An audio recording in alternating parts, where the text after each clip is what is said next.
Mais on est prête quand même. Dans le fond, comment on pensait faire ça, c'est vous faire peut-être une petite présentation. Des fois, avec l'outil visuel là, du PowerPoint, ça va aider aussi à prendre connaissance là, du contenu. Fait qu'on va passer rapidement au travers. Puis après ça, Mélanie pourra vous parler un petit peu de l'historique, justement, de qu'est-ce qui a amené à implanter le programme Accès Loisirs à Val-d'Or. Puis Marie-Belle nous parler de la première période d'inscription qui a eu lieu récemment et de la mécanique, là, comment ça fonctionne. Donc, le programme Accès Loisirs, dans le fond, le document qu'on va vous présenter, c'est un document qui a été monté par l'organisme Accès Loisirs qui est basé à Québec et qui a fait une tournée au printemps 2015 pour, dans le fond, diffuser là, leur programme un peu partout au Québec. Donc, ça s'implante là, dans différentes villes. C'est un programme de mobilisation qui permet de rendre accessible gratuitement le loisir sportif, culturel et de plein air. Puis, c'est aux personnes de 0 à 99 ans. À Val-d'Or, on a même pensé à mettre au moins 105 ans là, pour pas faire de discrimination. Puis, c'est pour les personnes, dans le fond, vivant, spécifiquement, là, vivant une situation de faible revenu.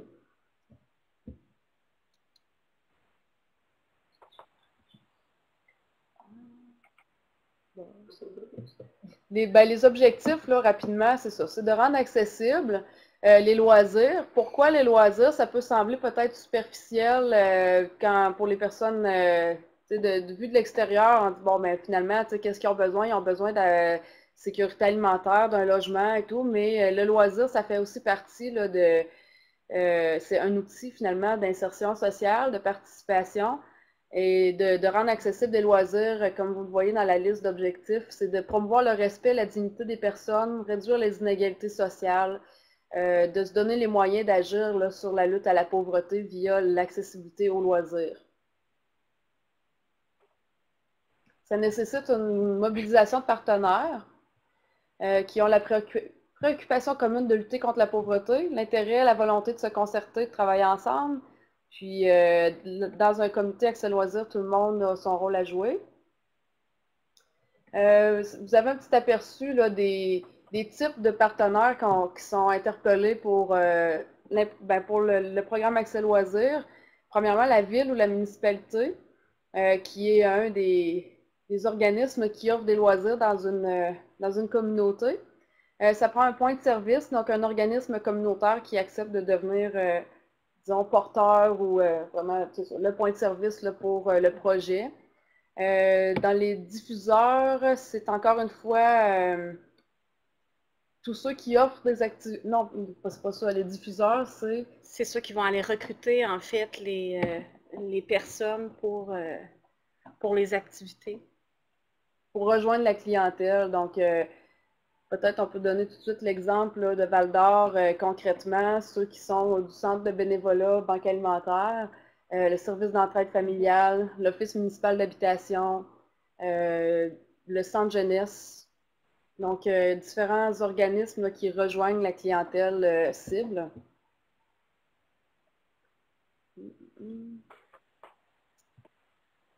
Dans le... Hey, j'aurais une petite question pour vous, là, comme on est dans les débuts de ça. On voit qui en fait partie et tout ça. L'inspiration de Accès Loisirs, en fait, est-ce que c'est une idée qui venait de l'extérieur de la région ou c'est une idée que vous avez eue directement à Val-d'Or? En fait, au moment où, à la Maison de la Famille, on a décidé de se trouver un projet pour favoriser l'accessibilité aux loisirs, on ne connaissait pas encore Accès Loisirs.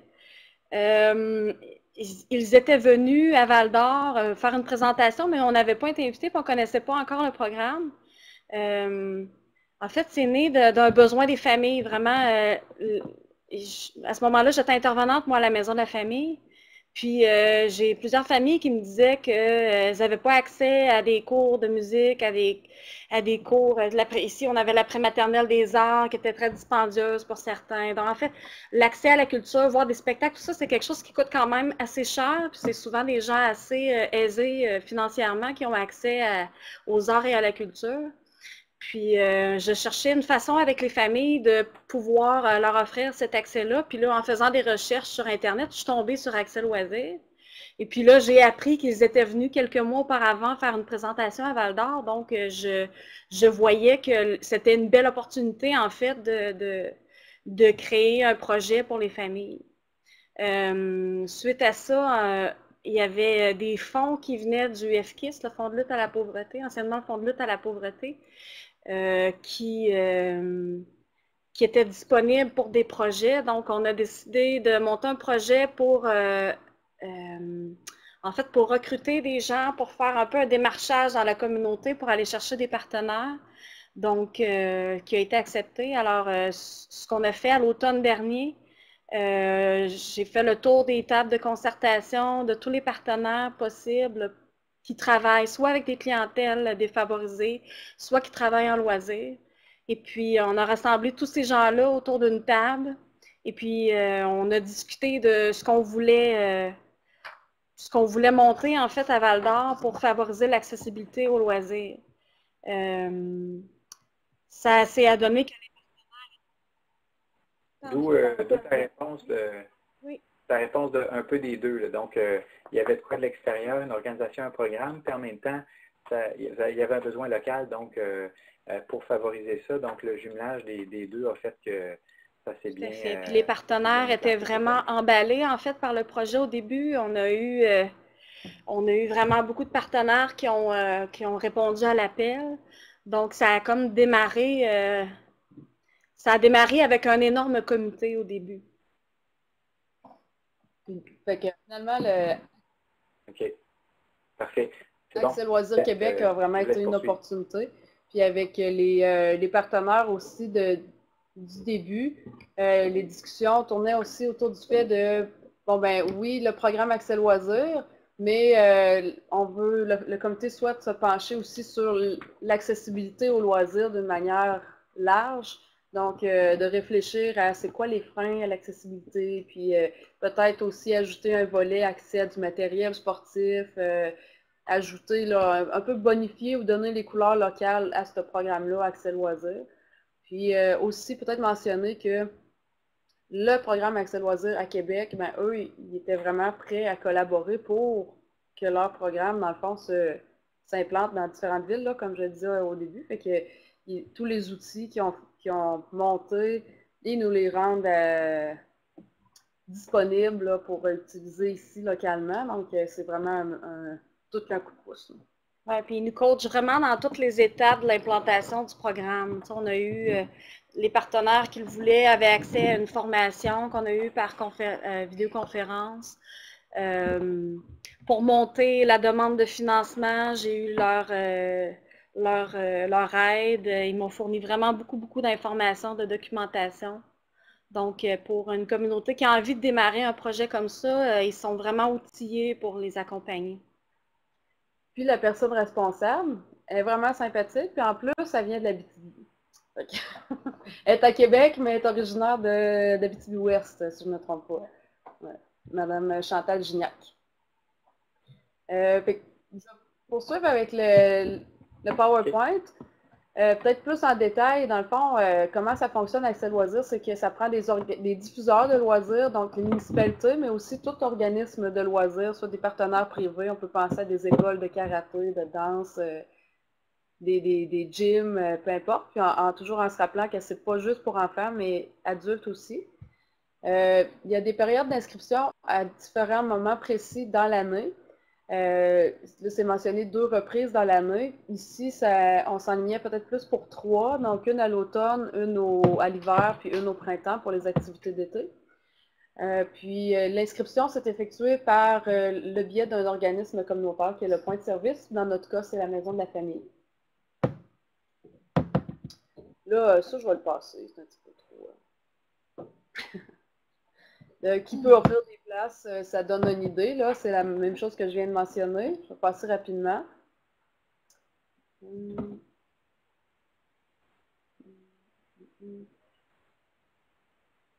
Dans le fond, ce que ça mentionne, celle-là, c'est comment concrètement qu'on doit les démarches à faire là, dans la communauté, les attentes de collaboration, c'est quoi? Nous, pour Val-d'Or, on a eu la chance d'avoir une stagiaire en loisirs qui était au service sport et plein air de la ville de Val-d'Or, qui a collaboré là, à l'implantation. Puis, elle a fait, au printemps, elle a fait un envoi de plusieurs de lettres de sollicitation à tous les partenaires qui offrent des loisirs pour les informer du programme, de la marche à suivre, s'il y avait des activités à offrir. Puis, dans le fond, qu'est-ce qui est... les gens sont invités à laisser des places qui sont... laisser disponibles des places qui sont restées vacantes lors de leur période d'inscription, mais aussi, un petit peu plus que ça, c'est d'en réserver aussi des places spécifiques pour offrir des places de loisirs là, à accès loisirs. Puis, ce qui est important de mentionner, c'est que ben, le monde ne sont pas étiquetés. C'est pas genre la place pour personnes démunies. Là, la personne va s'inscrire, il n'y a pas personne dans le groupe qui va être au courant si elle a bénéficié du programme ou quoi que ce soit. Là. Donc, c'est important de respecter ça. Là, dans le fond, c'est la grille de revenus qui se trouve dans le dépliant. Je vais laisser peut-être Marie-Belle tout à l'heure l'expliquer là, par rapport à la période d'inscription comme telle, comment que c'est les critères d'accessibilité, dans le fond, qu'est-ce que c'est. Puis la journée d'inscription, je vais juste vérifier. Excusez, hein, je vous l'ai dit, on ne s'est pas pratiqué. pas préparé, là, mais pas pratiqué. Ben, dans le fond, le reste du PowerPoint, c'est vraiment comme des... Techniquement, qu'est-ce que ça implique là, comme démarche pour implanter le programme? Fait que ça pourrait vous rester disponible là, pour tout le monde. Je ne passerai peut-être pas mot à mot là, sur toutes les diapositives. Peut-être y aller plus un peu... on a déjà embarqué sur un peu l'historique, là, mais est-ce que tu avais des compléments peut-être... On sait que c'est partie des besoins de famille, de l'organisme La Maison de la Famille. Puis Mélanie, dans le fond, ça a été rendu possible par le fonds FKIS de travailler à l'implantation. En cours de route, elle a fait appel au service d'organisation communautaire. Donc, je vais faire un petit accompagnement là, pour monter la démarche, mobiliser les partenaires. Puis ensuite, ça s'est passé à l'automne 2015. Les partenaires, comme Mélanie le mentionnait, étaient tellement enthousiastes qu'ils étaient prêts à faire une période d'inscription dès janvier, mais là, dans le fond, c'était trop rapide. Oui, c'était pas réaliste, là. Mais on s'est doté, en fait, d'une structure de fonctionnement aussi. On a dû se déterminer des objectifs. On savait qu'on voulait aller plus loin que juste offrir accès loisirs. On voulait vraiment être une référence dans l'accessibilité aux loisirs puis travailler sur les obstacles. Mais pour monter ce comité-là, c'est ça, il a fallu faire des petits sous-comités. Fait que, tu sais, on savait que le recrutement était important. Donc, tout le volet communication, on avait des gens qui, eux, étaient plus spécialisés en communication. On avait des ressources qui nous étaient prêtées au niveau des communications. Donc, tu sais, ça veut dire monter un dépliant pour présenter le projet, écrire les lettres pour les partenaires. Donc, on avait un comité pour la promotion, les communications. Ça nous prenait un comité de suivi aussi qui s'occupait de tout le plan d'action, d'assurer le suivi, où est-ce qu'on en était rendu dans le plan d'action. C'est un petit peu comme le conseil d'administration, en fait, du comité. On avait un comité pour tout le matériel et l'équipement, parce qu'il faut savoir qu'ici, avec Québec en forme, qui est comme à la fin de son mandat, ben, eux avaient beaucoup d'équipements sportifs. Fait que c'était de voir, mais qu'est-ce qu'on fait avec tout cet équipement-là? Comment est-ce qu'on peut le mettre à profit dans la communauté? Il y a un travail d'inventaire qui a été fait, là, parce qu'au fil des années, dans différents organismes, il y a différents matériels disponibles. Ça peut être des paires de raquettes, ça peut être des gros ballons, en tout cas, peu importe, toutes sortes d'équipements. Donc, c'est ça, un travail d'inventaire, puis après ça, de s'organiser entre nous pour les rendre accessibles pour différents groupes qui souhaitent organiser des activités, finalement. Donc, c'est ça, en fait. Oui. Petite question complémentaire. Tu sembles dire qu'il y avait beaucoup de comités ou de sous-comités à faire pour faire bouger ça. cette affaire-là, Accès Loisirs. Et ça représente à peu près combien de monde qui font partie de l'organisation, dans le fond, là, de ce programme-là, du côté... Là, au début, on était à peu près à 19 partenaires.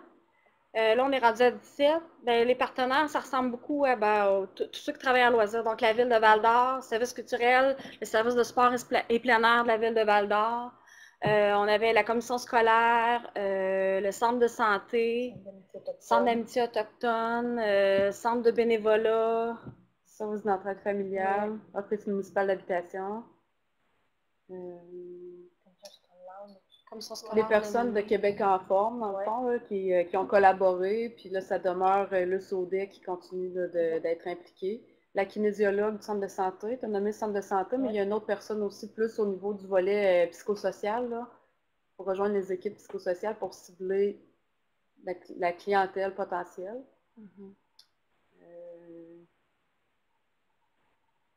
On a une question complémentaire qui arrive par le clavardage. Il y a Dominique Morin qui dit combien de temps aussi pour la mise en œuvre?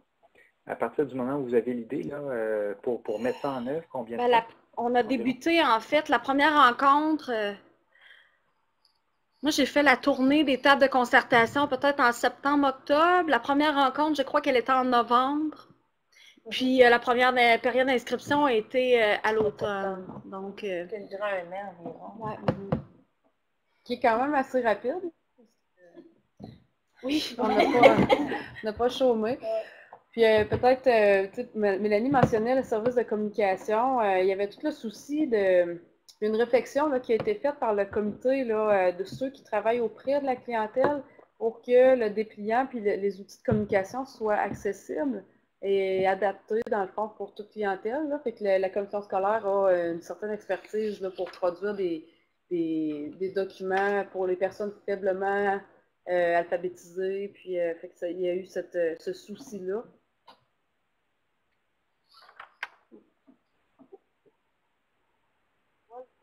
Voulez-vous qu'on le montre, le dépliant?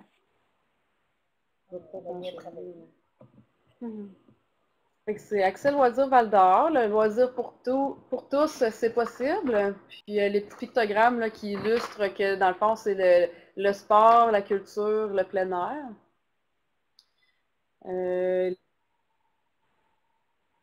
Puis l'autre page ensuite, c'est ça ici. Donc, il y a une description du programme. On dit le programme Accès Loisirs Val-d'Or permet aux enfants, aux adultes vivant en situation de faible revenu de participer gratuitement à des loisirs offerts dans le secteur de Val-d'Or.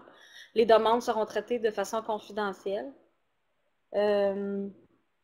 Donc, on dit que les offres disponibles sont diversifiées, proviennent de différents partenaires des sports, de la culture, du loisir. Puis on donne des exemples d'activités, obtenir des billets de spectacle, faire partie d'une équipe sportive, participer à des ateliers de musique, de théâtre. Donc, pourquoi s'inscrire? On parlait tantôt des avantages du loisir. Bien, adopter des saines habitudes de vie, le loisir en fait partie.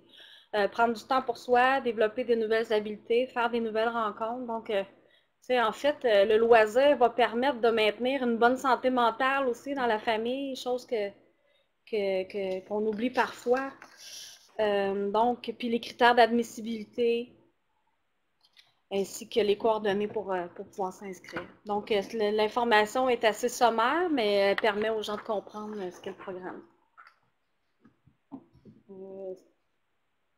Peut-être je laisse Marie-Belle pour expliquer un petit peu là, comment ça s'est déroulé la première période d'inscription.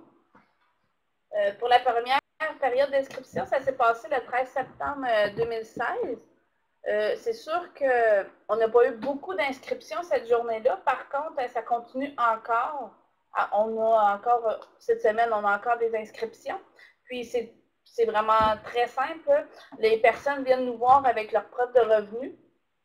Puis, nous, on voit dans le tableau ici là, que s'ils sont 4 personnes, bien, leur revenu, il ne faut pas que ça dépasse 38 691. C'est vraiment comme ça que nous, on a un formulaire ici qu'on remplit. Là, on ne l'a pas envoyé, là. Mais c'est ça. Mais tu sais, c'est un formulaire très simple, là, dans le fond. C'est avec le nom, leur adresse, leur date de naissance, quelle activité qu'ils aimeraient pas être, mais faire. Puis, les activités qu'on a eues cette année, on a eu le cyclotonus pour une inscription dans la salle d'entraînement. On a eu aussi cyclotonus pour un groupe de session. On a eu du yoga. On a eu aussi du frisbee. La ligue de Ultimate Frisbee. Pour enfants, pour adultes, pour ados. Oui. En plus, je vais sortir. On a un forfait familial pour un film du Cinéma Capitole pour la famille complète, que ce soit une famille de 2 ou de 12. Ils vont fournir le certificat. Ensuite, on a l'harmonie senior aussi, qu'on a des places pour adultes. Puis l'harmonica adulte aussi qu'on a. Ensuite, on a pour les enfants, on a les cours d'échecs, le frisbee. Frisbee. On a l'harmonica intermédiaire, puis on a des places aussi en art plastique. Puis cette semaine, on attend des nouvelles aussi pour le soccer, puis la piscine, pour avoir des places aussi dans le côté enfant. Il y a un certain rodage, c'était comme un peu, c'est une première expérience finalement, là, cet automne.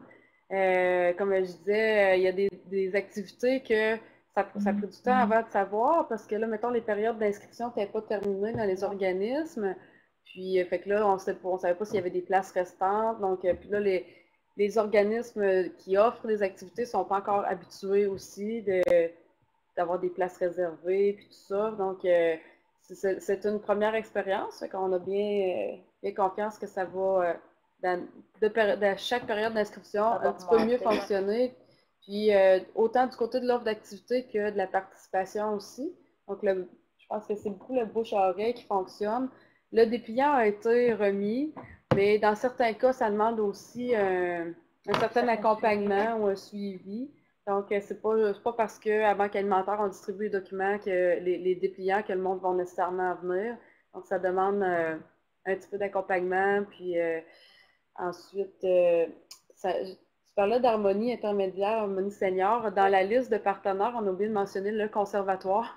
Donc, on est ici grâce à eux, entre autres. On a la chance, dans le fond, que le conservatoire ici, c'est une institution qu'on a la chance d'avoir à Val-d'Or, puis qui ont aussi vraiment la vision de rendre accessible. Donc, il y a des prêts d'instruments aussi qui sont possibles, puis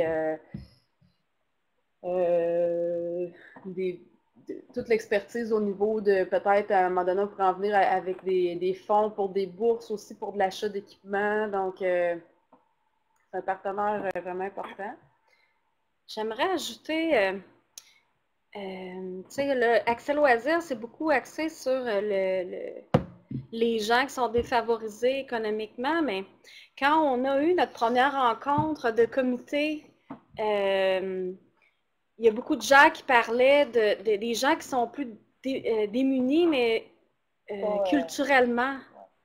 Tu sais, il y a des gens qui auraient les moyens de se payer de la culture, mais qui n'y vont pas pour plein de raisons. Tu sais, à Val-d'Or, il y a beaucoup de gens, par exemple, qui travaillent dans les mines, qui ont quand même des bons revenus, qui auraient les moyens de se payer des spectacles, mais des fois, ils n'ont pas d'instruction ou la culture n'a pas été valorisée à la maison. Bien, ces gens-là, ils ont des enfants qui ne vont pas consommer de culture. Donc, on cherche d'autres façons de rejoindre les gens. On sait qu'on peut être défavorisé de plein de façons, socialement et culturellement. Donc, on a un souci aussi d'être capable de rejoindre ces gens-là de d'autres façons. C'est sûr que ça rejoint, tout à l'heure, je mentionnais le SODEC qui participe là, au comité, mais tous les grands objectifs au niveau de la promotion des saines habitudes de vie, puis le développement global des enfants, mais c'est sûr que via la participation à des activités de loisirs, c'est certainement une façon là, d'atteindre ces objectifs-là. Donc, c'est pas pour rien que ça a mobilisé et ça crée de l'intérêt là, chez plusieurs partenaires. Je pense qu'on... Ça fait pas mal le tour. Si vous avez des questions, c'est le temps.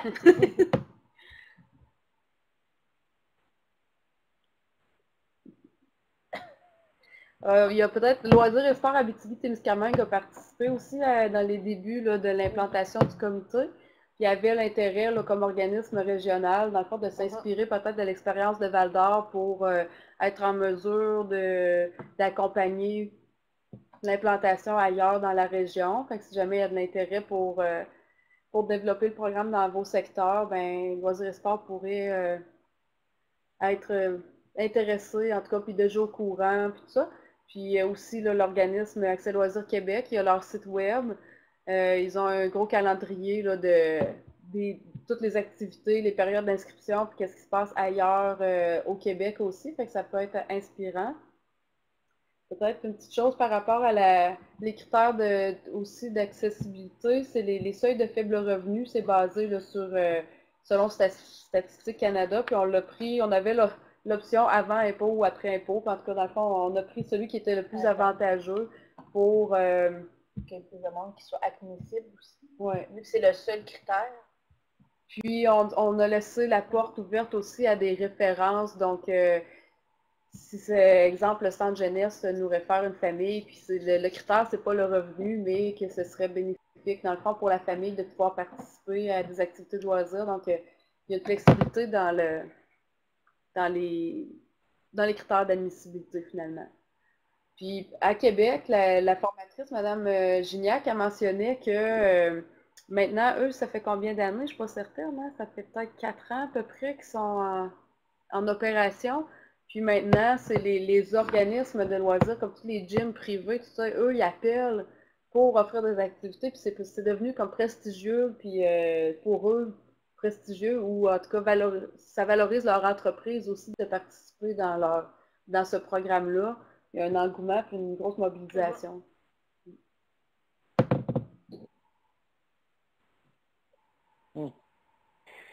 Je vois que vous avez, en termes de pages de PowerPoint, là, il y en avait d'autres aussi qui pourraient être là par après.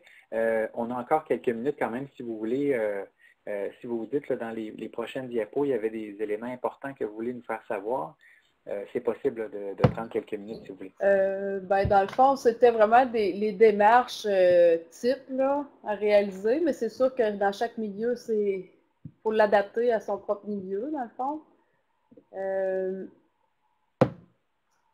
Donc, il y avait de mobiliser les acteurs du milieu, l'instance municipale, sensibiliser, former le conseil de ville, aller trouver les personnes ressources. Donc, c'est sûr qu'ici, ça a été majeur d'avoir l'implication de la ville. Il y a plusieurs acteurs de la ville ont participé dans l'implantation. Il y avait l'agent animateur à la vie rurale, que tout le monde connaît, Paul-Antoine, qui a participé. Michel Leduc, le directeur des services sport et plein air. Luc Lavoie, qui est dans l'organisation aussi là, de toutes les activités en sport et plein air. Sa stagiaire, qui était là. Il y a deux personnes du service culturel. Donc, la ville offre, là, oui, les spectacles, mais aussi beaucoup d'ateliers culturels, poterie, les ateliers d'harmonica, d'art plastique, etc. Donc, ça fait vraiment plusieurs personnes de la ville là, pour participer. Le service des loisirs, bon, c'est ce que je viens de dire.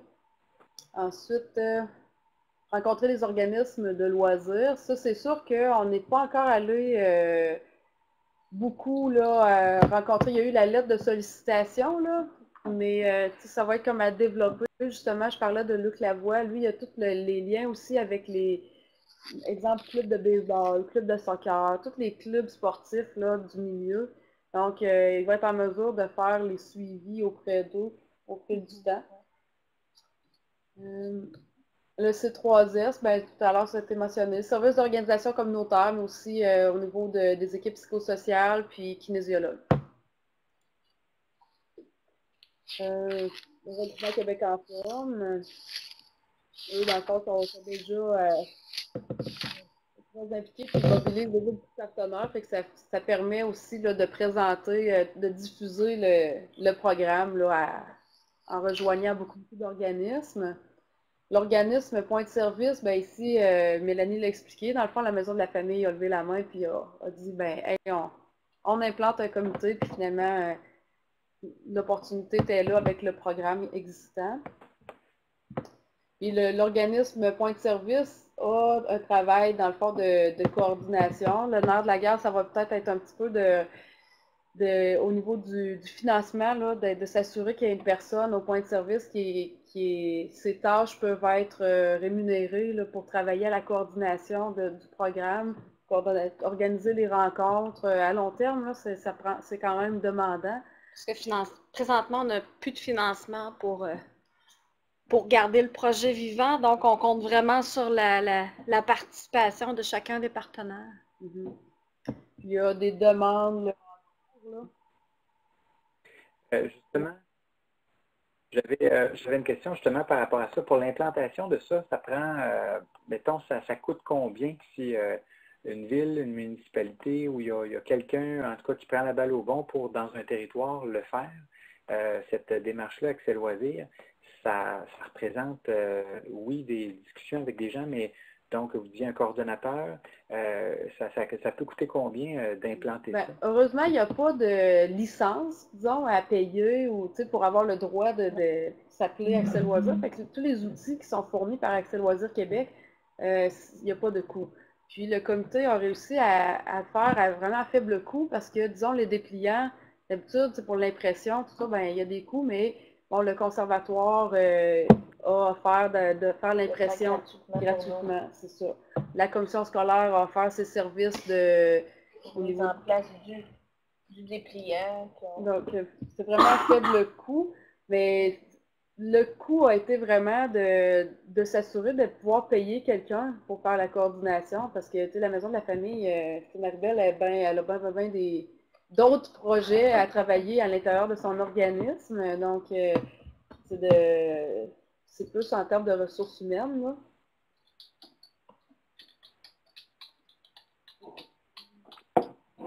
OK, parfait. Donc, dans le fond, ressources humaines pendant 1 an à peu près, là. C'est à peu près ça jusqu'à maintenant. Ouais. Ouais, c'est ça. Pour l'implantation, oui. Puis, bon, il y a la Fondation Post-Canada qui a été approchée. Ben, il y a une demande de financement qui a été déposée en attente de nouvelles, dans le fond, pour soutenir l'organisme Point de service, là, pour être en mesure de coordonner puis d'offrir les périodes d'inscription puis tout ça.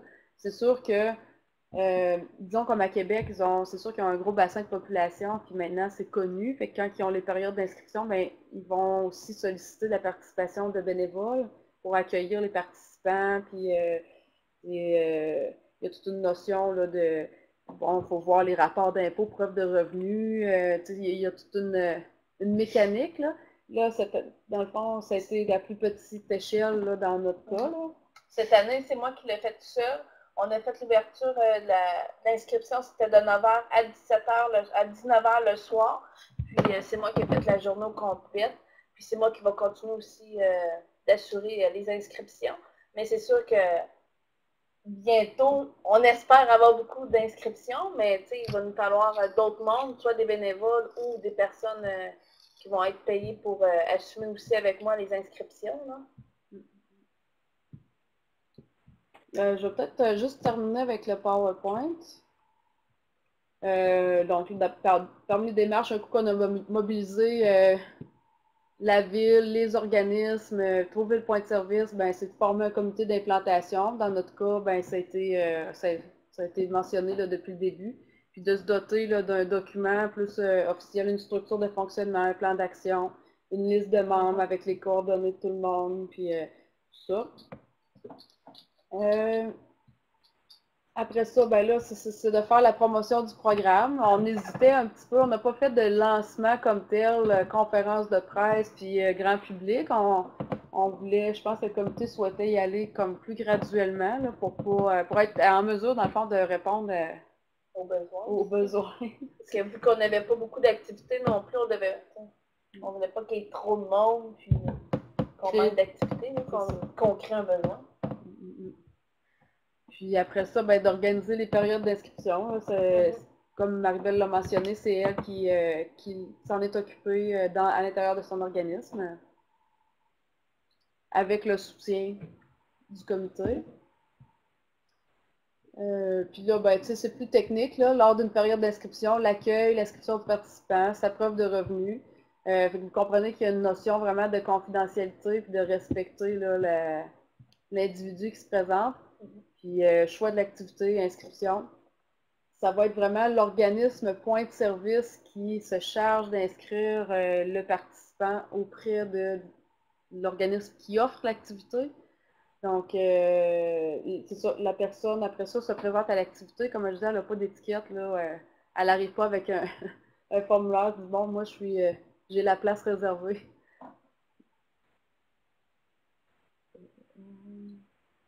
Il y a un guide d'opération détaillé qui est disponible, qui, dans le fond, reprend pas mal ces éléments-là, mais qui est dans le détail, là, avec différents scénarios possibles aussi, dépendamment c'est qui l'organisme point de service, dépendamment de la taille de la municipalité aussi. Donc, c'est des outils bien intéressants.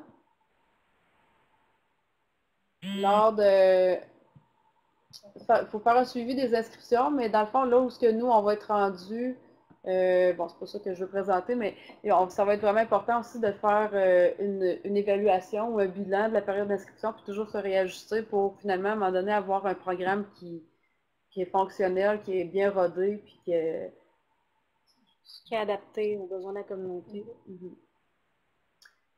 Accès aux équipements, ben c'est ça. Là, nous, il y a un inventaire des équipements disponibles qui a été fait, mais on a peut-être... il y a différentes formules qui ont été réfléchies. Là, peut-être, il a été mentionné peut-être de faire des périodes aussi d'échange, genre vente de garage, là, mais pour juste de l'équipement sportif, pour faciliter, dans le fond, l'accès, là, que ce soit des patins ou des équipements de baseball, je sais pas, en tout cas. De faciliter ça dans la communauté. Ça n'a pas été encore organisé, mais ça mijote dans le volet là, accessibilité. Avec aussi la participation de l'organisme Service d'entraide familiale, qui est finalement une boutique seconde main. Bon, voilà. accèsloisirsquebec.com pour plus d'informations. Ou à la maison de la famille aussi, si vous voulez échanger un peu avec Marie-Belle ou pour en savoir plus. Là.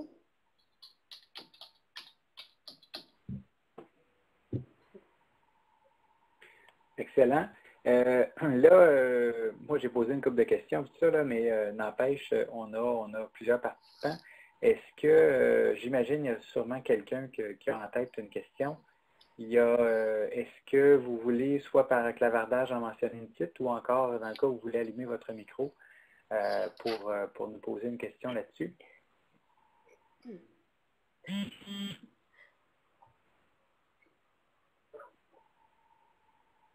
Mon Dieu, vous avez été clairs, les filles.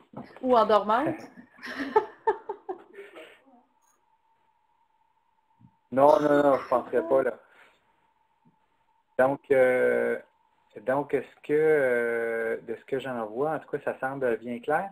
Une chose aussi, en lien avec le PowerPoint que vous avez, on a toujours le souci à toutes les fois de faire en sorte que les VIA, ben là, non seulement ça a été enregistré, la VIA d'aujourd'hui, donc des gens qui l'ont manqué vont pouvoir reprendre les explications que vous avez passées sur des municipalités ou par exemple des territoires où ça pourrait leur intéresser d'y aller de l'avant.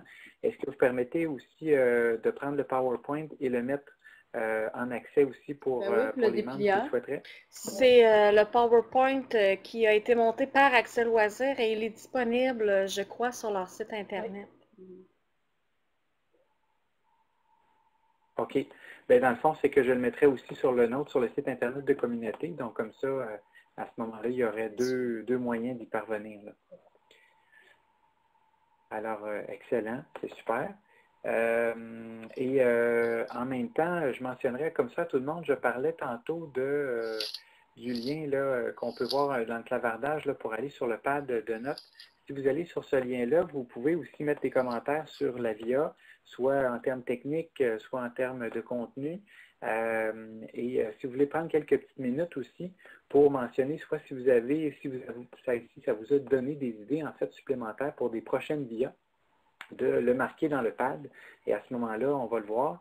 Moi, je pourrais reprendre ces informations-là puis y aller de l'avant pour booker des VIA après le temps des fêtes. Et en même temps, si chacun de vous, vous avez des choses intéressantes qui se passent dans vos milieux que vous voulez faire partager. On avait commencé ça plus là, il y a 2 semaines. C'était bien intéressant. Ça a permis d'aller plus loin en lien avec les infolettres que je produis et aussi de les mettre dans l'onglet Nouvelles sur le site Internet. Donc, si vous avez des éléments, notamment au niveau communautaire, intéressants à faire savoir avec des dates, des lieux, un site Internet, quelque chose d'intéressant ou un bon coup à partager, n'hésitez pas à le mettre là-dessus ou à m'envoyer directement par courriel.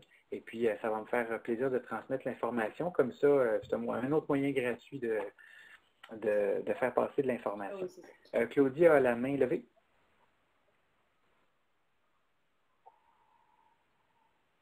On t'écoute, Claudie.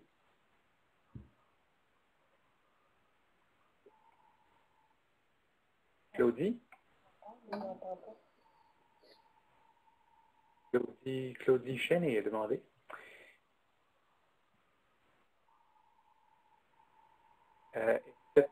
Est-ce que ton micro est ouvert, Claudie?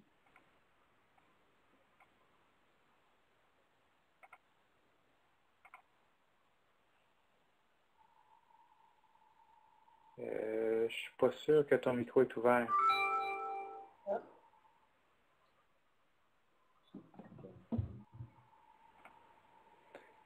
On a Jacques Bourgeois aussi qui pose une question. Écoute, je donne la parole à Jacques. Si Claudie, tu veux entre-temps voir si ton micro est ouvert ou caméra ou les deux, là. Sinon, tu peux toujours poser ta question par clavardage au pire. Jacques, oui?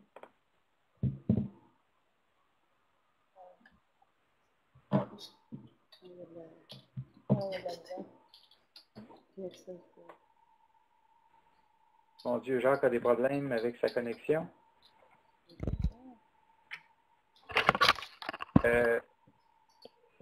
Oui, Claudie? J'ai des gros problèmes de connexion. Est-ce que tu m'entends, Guillaume? OK. Oui, on t'entend, Jacques. Attends un petit peu, Jacques. Il y avait Claudie qui avait levé la main en premier. OK. Est-ce que vous m'entendez maintenant? Oui. Oui, OK. Karen, moi, j'avais une question. Quand vous avez fait les inscriptions, je voulais savoir, est-ce qu'il y avait une restriction sur le nombre d'activités là, que les personnes pouvaient s'inscrire? Il y avait quoi? Excuse-moi? S'il y avait une restriction, un nombre limité d'activités là, qui pouvaient s'inscrire là, pour laisser la place à d'autres personnes, là, s'ils arrivaient en premier, dans le fond, s'ils pouvaient s'inscrire à une gamme d'activités puis qu'il reste moins de choix là, pour ceux qui arrivaient après. C'est ça. C'est sûr, pour le moment, on y va vraiment le premier arrivé, premier servi. On y va avec les nombres qu'on a. C'est sûr que là, vu que c'est la première fois, on n'a pas beaucoup de monde, qu'il n'y a pas de nombre de limite. C'est sûr que plus tard, on va sûrement en mettre au nombre par famille, combien qu'on va dire qu'ils vont avoir le droit. C'est sûr qu'on essaie de donner la chance à tout le monde aussi à ce moment-là. Puis pour une même personne, normalement, c'est une activité pour une personne, mais disons pour une famille, ça peut être une activité pour le parent et une activité pour les enfants, là, finalement. Là. Donc là-dessus, là, c'était pas limité, c'est vraiment par individu, chacun peut avoir une activité, puis c'est selon la disponibilité avec le principe du premier arrivé, premier servi. Merci. Excellent, merci Claudie. Alors Jacques, tu as réussi à te connecter? Tu as eu des problèmes? Tu t'es reconnecté, déconnecté? Guillaume, si tu as eu des gens qui t'ont dit qu'il y avait des problèmes de connexion. La connexion a l'air moyenne de ton côté. Est-ce que tu veux poser ta question?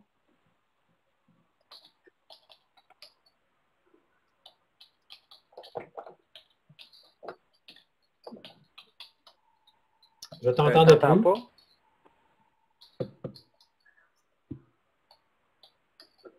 Est-ce que tu m'entends?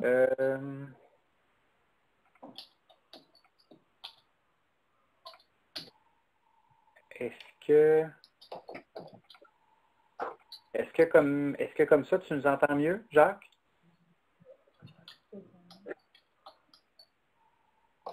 Est-ce que tu entends, Jacques? Je t'entends, mais ça coupe de temps en temps. Hein? Et là, je t'entends. OK. Bien, garde, pose ta question, on t'entend, nous. OK. Je voulais juste savoir si au niveau de Québec en forme, dans l'ensemble de la région, s'ils sont au courant de ce programme d'accès à loisirs-là. Est-ce que tu sais si ailleurs dans d'autres MRC, c'est quelque chose qui est connu et qui est utilisé?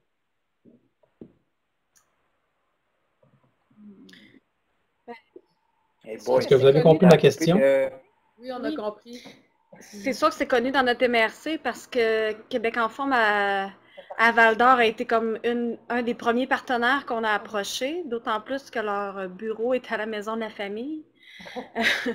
J'imagine que Luce en a parlé à ses partenaires régionaux des autres MRC. J'imagine qu'ils doivent être au courant du projet. Ce qu'ils en connaissent, je ne le sais pas, mais je suis comme pas mal certaine que Luce a dû transmettre l'information aux autres Québec en forme dans la région.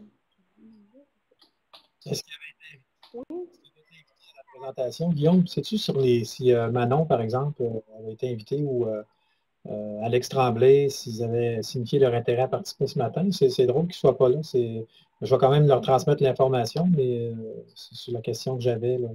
Ouais. En fait, pour ce qui est de cette VIA-ci, ça a été comme on a procédé comme toutes les VIA passées, c'est-à-dire que tous les membres, y compris Manon et Alex, étaient au courant parce qu'ils ont reçu normalement un courriel à l'effet qu'il y avait cette VIA-là. S'ils ne se sont pas connectés, soit une raison ou une autre, peut-être qu'ils étaient trop occupés. Mais un peu comme je disais tantôt, en fait, étant donné que c'est enregistré puis que le PowerPoint va se ramasser sur le site Internet, il est possible aussi de ta part, pour ce qui est du Témiscamingue, de les contacter en disant allez voir ça, cette VIA-là, ils ont expliqué quelque chose d'intéressant, puis il me semble qu'il y aurait de quoi d'intéressant pour le Témiscamingue. Donc, vous pouvez, là, à l'intérieur du territoire, vous partagez ça. Normalement, je vais essayer de faire en sorte que, à tout le moins, le PowerPoint soit accessible dès cet après-midi sur le site Internet. Pour ce qui est de la VIA, normalement, il y a une manipulation de plus à faire. Là, ça risque de prendre quelques jours. Bon, ouais, Jacques, ça fait une couple de fois là, que la connexion de son ordinateur est moins si une personne d'un autre territoire souhaiterait là, nous contacter aussi pour échanger un petit peu, là, réentendre un peu le contenu ou les détails de l'implantation ici, il n'y a pas de problème. Là. Juste à me contacter ou contacter Marie-Belle. Oui. Super. Alors, c'est excellent. Jacques, tu as manqué le dernier bout, là, mais au pire, Jacques, regarde, on s'appelle par après. OK. Si tu veux. Parfait. Alors, voilà pour ça. Est-ce qu'il y a des derniers éléments? S'il y en a que vous voulez mentionner votre intérêt par rapport à la VIA que vous avez là, c'est aussi possible de le mettre en clavardage. Il y en a quelques-uns qui l'ont mis déjà. Les faits, notamment, il y avait Dominique qui disait que vous faisiez une belle job, que c'était très intéressant, etc. Karine Frelas qui disait merci pour la présentation. Donc, ça a été apprécié, cette VIA-là, mes chers. Ben, merci à vous. Merci beaucoup. Est-ce que du côté de Val-d'Or, vous avez quelque chose, un petit mot de la fin? Vive le loisir accessible pour tous!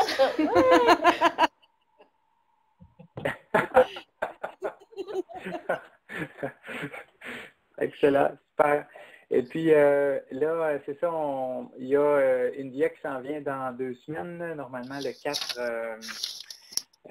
là on est le 4, effectivement, aujourd'hui. On en a une qui s'en vient le 18 sur justement, il y a Denis qui est en ligne là, avec Denis Barrière, normalement, sur un guide pratique pour vos documents imprimés. Une affaire très, très pratique qu'on n'a pas abordée encore dans les VIA jusqu'à maintenant. Et il y avait peut-être quelque chose qui se dessinait pour mardi le 11, mais dans le cas où ça se confirmerait, une VIA dès mardi prochain. À ce moment-là, je vous le ferai savoir évidemment par courriel. Donc, voilà, c'est pas mal ça. Puis, pour votre information, il y avait quelqu'un qui m'a mentionné dans le courriel qui est parvenu tout récemment, il n'y avait pas de lien pour aller sur la salle VIA. Je fais juste mentionner pour tout le monde qui sont là, c'est toujours le même lien. Et dans le fond, c'est toujours là, VIA, etc., /communauté.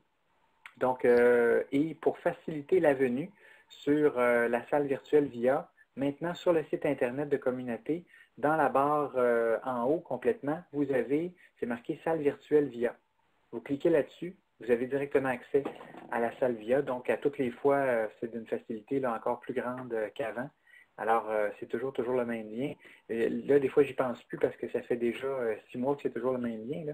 Mais effectivement, c'est à noter. Donc, si vous voulez le mettre dans vos favoris sur votre site, sur votre ordinateur, à ce moment-là, vous pouvez l'avoir facilement. Alors voilà, pour le reste, passez une bonne journée. C'est ce qui complète la VIA. Merci encore 1000 fois du côté de Val-d'Or pour vos interventions intéressantes. On voit qu'il y a quelque chose d'inspirant du côté de Val-d'Or qui se passe là.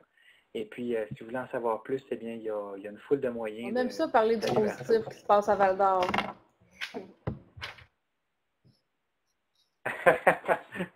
Excellent. Merci à vous. Bye bye, à la prochaine. Jacques? Oui, bien là, ça a l'air à vouloir fonctionner. Là. Jacques, je ne sais pas combien de temps, mais écoute, les 2 connecté. dernières VIA, ça fait la même chose, déconnecte, connecte, déconnecte tout le temps. Là, fait que c'est difficile de suivre. C'est comme si la ligne Internet lâchait régulièrement. Il faut que je me reconnecte à chaque fois. Là, tu vois, ça a l'air à coller. Je ne sais pas combien de temps. J'ai signifié le problème au service informatique. Je n'ai toujours pas de retour là-dessus. Mais je me demandais, est-ce que c'est l'animateur qui doit comme faire une opération spéciale? La dernière fois, on avait eu de la misère avec Suzanne, puis tu avais ajusté, il y avait quelque chose que tu avais fait sur le plan technique qui nous avait permis de continuer à s'entendre, à se voir. Je ne sais pas si c'est ça. Là, tu vois, je ne sais pas ce que tu as. Ça semble fonctionner. Le moyen le plus évident que je verrais pour toi, là, Jacques, c'est par téléphone. C'est-à-dire que tu peux, comme là, moi, là, actuellement, la connexion, en fait, le micro de mon ordinateur est un peu moins bon que le micro qui est intégré à mon téléphone. Fait que j'ai branché mon casque à mon téléphone et quand tu fais le micro, en haut à gauche, tu cliques sur le petit micro, tu as une fonctionnalité dans le bas, là, c'est marqué « Afficher les infos téléphoniques ». Ah oui, oui. Alors, en cliquant là-dessus, là, tu as le numéro de téléphone. Le 2, c'est le numéro de code de conférence. Tu rentres ça, tu fais le carré. Ensuite, le NIP, tu fais le carré. Et là, à ce moment-là, tu as accès à l'avoir par téléphone. Fait que soit tu te mets sur main libre, soit tu tiens ton téléphone. Et là, ce moyen-là, d'après ce que j'en comprends, il y en a même qui vont de plus en plus là-dessus. Là. Ça leur permet, ils se branchent quand même, mais l'audio, ils le prennent plus spécialement par téléphone. Fait que à ce moment-là, il me semble que ton expérience risque fort d'être meilleure. Oui, ben c'est ça, tu es sûr de ne pas perdre le fil des discussions toujours. Là. Ouais, fait que je vais refaire ça la prochaine fois. Je vais toujours brancher mon. J'ai un casque téléphonique, peut-être que je pourrais l'utiliser. Mais ouais, c'est une bonne idée. Je ne savais pas où aller le chercher. Merci de l'information, ça va m'aider parce que on apprend toujours avec VIA.